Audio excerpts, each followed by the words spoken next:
Yo, this is my jam right here. Anyway, let me stop playing with y'all.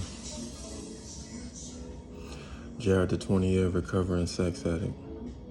20-year recovering abusive sex addict. Back at it. Appreciate all the old subscribers, new subscribers, everyone coming through, passing through. Unfiltered, unedited, unadulterated. You know how it goes down. And I call this my sex addiction part 10. The spirit versus the flesh. So what do I mean by that? I've been on semen retention for probably 9+ months now, and it's been a long time coming. And what inspired me to do this is basically like the way that I view women versus the way that a lot of guys I know view women. It's crazy because I can separate the spirit from the flesh easily now.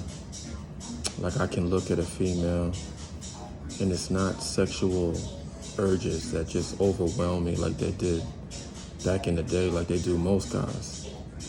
I actually can just notice a female for her femininity, her fitness, her natural shape, curves, all of that good stuff.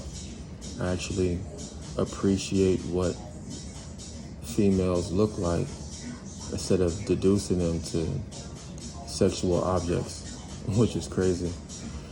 Because for 25 years, the only thing I've known is having sex. And that's it. That's all I really cared about. I mean, the urge itself, it never really goes away. It's just easily controlled now. That monster that's inside, it's not going to disappear, not where my track record is as such, I've seen people say that when you give your life over to Christ and the Most High, these things disappear. Well, I beg to differ. At least for me, it's not like that. From 0 to 90 days and 3 to 6 months, if you really choose to walk a different path, if you really choose to turn away from sin, the devil don't like that. He ain't gonna let you go easily. So when I say those attacks, those attacks that have come in my life, I mean sexual dreams. They've been sporadic as of late, but they were rampant in the first few months of semen retention. But lately, every now and then when they do come, they'll come 2-3 times in a week. It doesn't bother me anymore. I just get used to it, but then they'll disappear for who knows how long. And, it is what it is. But honestly, this is why I don't smoke or drink or, don't do pills, don't do anything, because if I pick up 1 or 2 bad habits, it won't take much for that monster to come back. So I refrain from everything, and sobriety is key for me.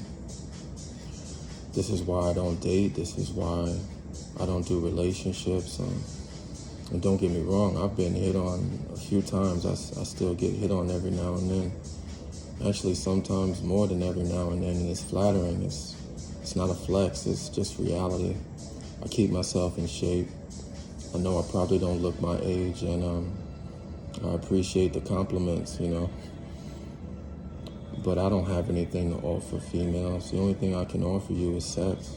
The only thing I'm good at is sex for hours and back-to-back nuts and having a good time. And that's not a flex either. It's not something to be proud of. I don't know how to have a relationship, so I refrain from them.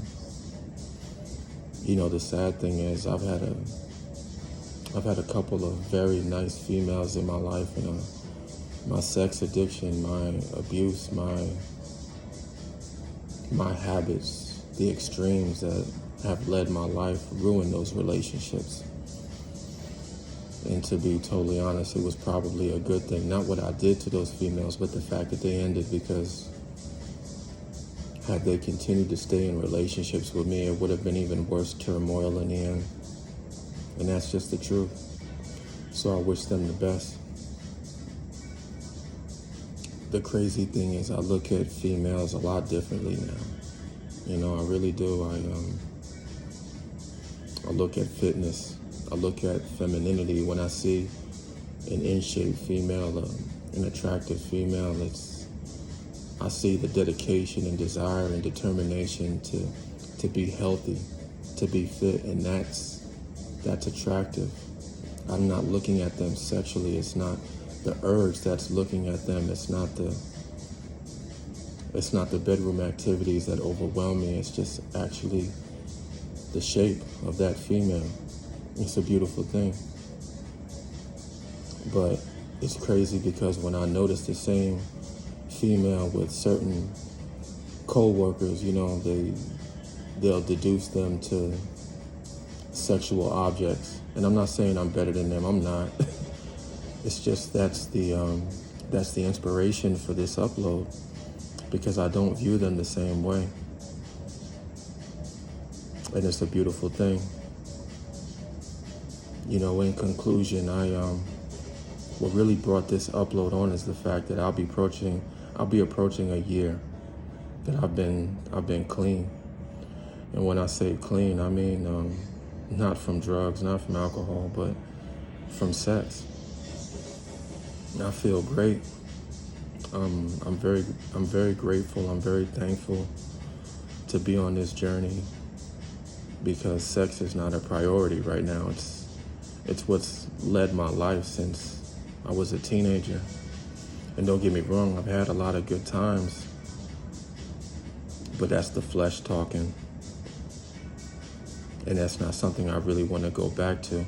Whatever God has in store for me in terms of the opposite sex, I welcome. But it's not a priority to go and be in a relationship right now. So in closing, I love all of y'all. I appreciate y'all tuning in. You know how I get down on this channel. I never thought it would get to this point. I never thought that I would be at 200 subscribers and people actually tuning in what I have to say. But what I will say is, if I can change, anybody can change. And Lord knows how I used to act. It's almost nothing short of a miracle that I am the way that I am now.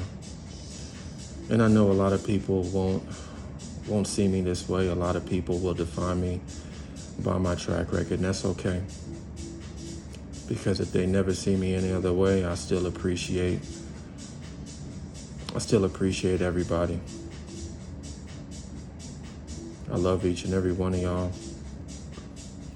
I hope all of you enjoy the day. Enjoy the Saturday. You know my slogan: Discernment over Delusion 2023. Live for something greater than one's own self-gratification. This is Jared, the 20-year recovering sex addict, back at it. I love y'all, and I'm out.